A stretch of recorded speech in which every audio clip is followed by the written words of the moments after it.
This next session then, we are going to talk about, all right, if you actually have a child in public school then, what do we need to do? Now, before we get into that though, I do want to just read Matthew 10:16. Behold, I send you out as sheep in the midst of wolves, so be shrewd as serpents and innocent as doves. So, as we've talked about this way that we are, perceiving what people are trying to do, be careful. Make sure that you are being wise. Don't be afraid. You can be bold. But also make sure that you are being humble and gentle as you speak to individuals. Because again, the idea is not to go in and start interrogating teachers. The idea is to build a relationship with them. They were created in God's image too. And maybe God has called you to help open up their eyes to these issues. Okay?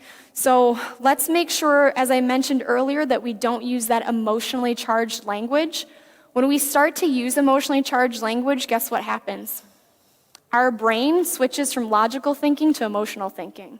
We don't want to think that way, and we don't want the people we're talking to think that way either, okay? So be careful with the way that we are talking to folks. Really quick, I want to give you just an understanding of school government. This is not going to be specifics. This is just a general overview. We have the federal government, which offers educational funding programs and incentives to adhere to federal curriculums and standards, but they are not the ones that create those educational standards. It's actually the state government that sets up educational systems within each state. The state governments are the ones that create the graduation requirements. They're the ones that deal with the school choice. They're the ones that give guidance then to the schools about what policies and expectations and what the schools need to follow. Then we have at the local school board level, these local school board members have a lot of power within each district. They can create school policies, they can choose curriculums for the school, they can select books and remove books, they establish teacher hiring criteria. They're the ones that set student achievement standards as well. Then you have the superintendent who oversees the leadership of the staff within the district, and there might be like several superintendent committees that they might have, so it might not just be like one person, there might be a committee that's a part of this. And then in each school, we have the principal, teacher, counselors, nurses, and social workers. Okay? Now, I want to jump into a little bit more detail about the school boards. So as I mentioned, the school boards are the ones that have the power to select the books, the school policies, and the curriculums. Just to give you a quick example, I'd had a conversation with a newly elected school board member, I don't remember, a year or two ago, and he was actually telling us how at that school district, they were about to implement a policy similar to that one in Geneseo that I told you about, where they would not tell parents if the kids were identifying as transgender at school. And this is something that's given to the school board that they're like, okay, here's this new policy, we need this implemented, and can you put it in place? Well, this new school board member said, wait a second, hold the phone. Just because this is being given to us does not mean we have to implement this policy. He said it's our job as school board members to make sure that we are making the right decision for the parents and children in our district. And he talked to them about how I bet the majority of the parents in our district would not agree with this policy, and it would create bad relationships with those parents, so why are we implementing this? And at first, they kind of fought that, and then they started to realize that it is their job and their role as school board members to make good, wise decisions when they are implementing this, and they don't just have to follow what they're being handed, okay? So this is really important that school board members have this power. But this power can be limited, though, through the government. So what we're actually seeing right now is there are two bills in committee that would limit the power of the school board. The first one is a bill that would require each of the districts to have transgender or gender nonconforming policies for their students, okay? So this means that these districts are all gonna have to start writing similar policies to this. How do they handle this when a child comes out as transgender? The second one is in the assembly, and this would actually require all of the school districts to have a comprehensive sex education curriculum that goes from K through 12th grade that conforms to the national sex ed standards. Now, I bring this up because the national sex ed standards teaches this gender ideology. Now, in some of our other presentations, we actually go into the national sex ed standards in a lot more detail. Today, I'm just going to show you two really quick standards. The first one is for kindergartners through second grade. This is when kids are about 5 to 8 years old. They are expected to understand a gender identity, and the definition given by the National Sex Ed Standards is how an individual identifies based on their internal understanding of their gender, okay? And then the second one is for 3rd through 5th graders. So this is when children are 8 to 11 years old. They expect those children to describe the potential role of hormone blockers on young people who identify as transgender. So this is really concerning because this is essentially New York State saying we would like to take the national sex ed standards and use those as the basis for our sex education curriculums, and that would include that all kids are going to be taught this about gender identity. It should be obvious, but I'll just reiterate. You can see how it starts off by confusing children about their gender, and then the idea is, well, if you're confused about your gender, you can get on puberty blockers that'll give you more time to figure out who you are, and then it just goes from there through the gender transition process. Just so you understand a little bit more about the national sex ed standards, these are not created by the national government, okay? They are created by activist organizations, some of which you can see on the board.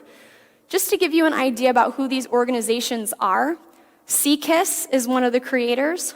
Their slogan is Sex Ed for Social Change. And Advocates for Youth, their slogan is Young, Powerful, Taking Over. So the idea is that these organizations have put together these standards to teach and train kindergartners through 12th grade in order to change society. Okay, so even though we have this legislation that's sitting there that hasn't been passed yet, that does not mean that this stuff isn't already happening in our schools, okay? It is happening in our schools, and that's why we encourage you guys to be actively involved, find out what books are in your schools, find out what's going on and what's being taught. So if you find anything that you say, whoa, wait a second, this is very concerning, we encourage you to take it to your local school board, okay? Now, the way I have been told this is that school board meetings are essentially private meetings that are being held in public. So if you are interested in going to talk to a school board meeting, you just have to find out what the school board policies are. And that could be anything from, do you need to sign up to speak there? Is there a time limit that you're going to have? Is it going to be recorded? You may want to know that ahead of time. Does the location change? Where are they going to be meeting? So there's just things that you'll need to kind of practically figure out if you are interested. Now, we offer in that resource guide that I told you about, an example Board of Ed speech that you could use. Most of our presentations, we talk about gender and sexuality together because it's what's happening in the school. So that Board of Ed speech might be including both of them, but that would just be something to give you a general idea then of some of the things that you might want to bring up.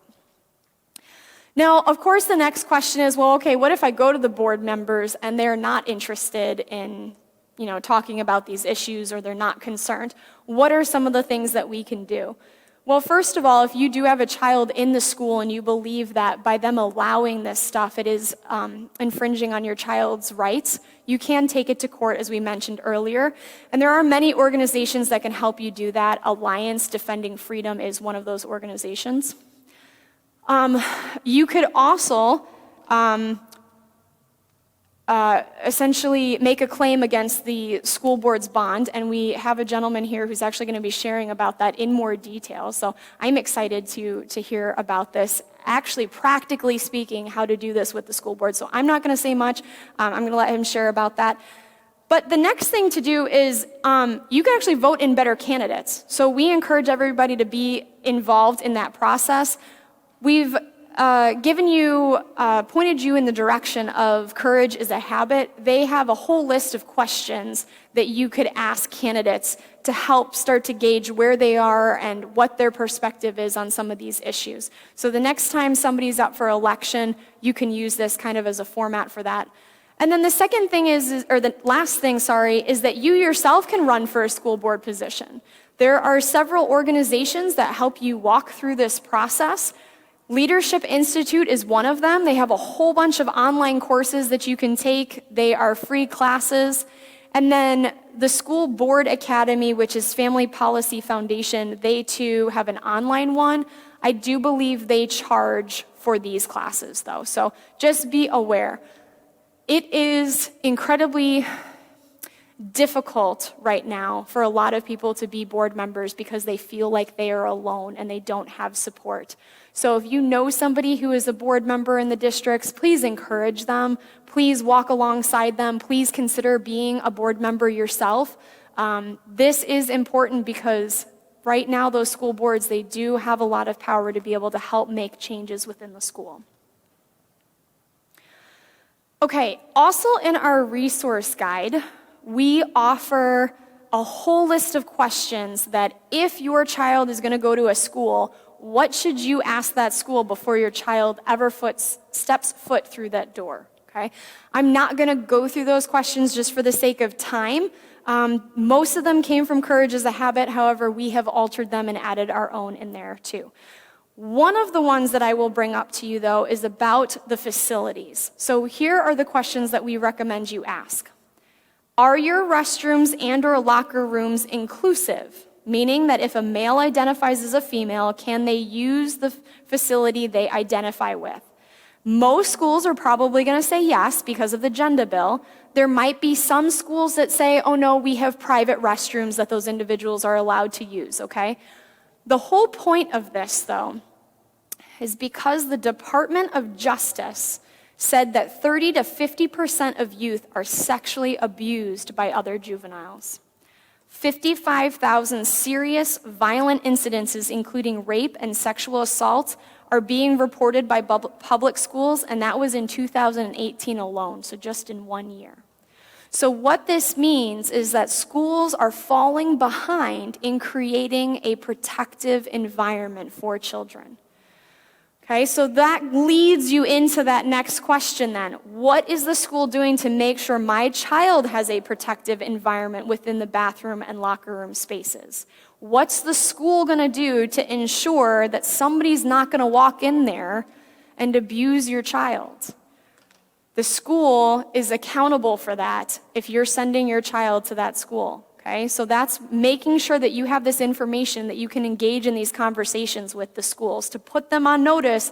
They can't just push this belief system and then neglect the health and well-being of children that are there.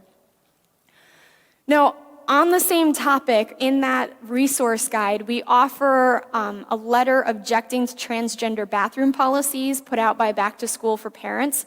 Now, this letter does not specifically relate to those of us in New York because of that bathroom bill, but it can give you a general guideline for writing something and then including that information about protective environments and protective spaces for children, okay? Another issue to be aware of are the health centers. In some instances, schools do not have to inform parents about referrals, and if the school actually has a full health clinic, they can write prescriptions for your children for things like abortion pills and cross-sex hormones.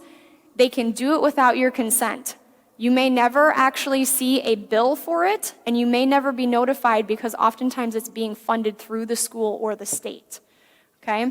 Now, every year, the school sends out a general consent form about the health care centers. That health form does not cover the extent of what you're essentially consenting to.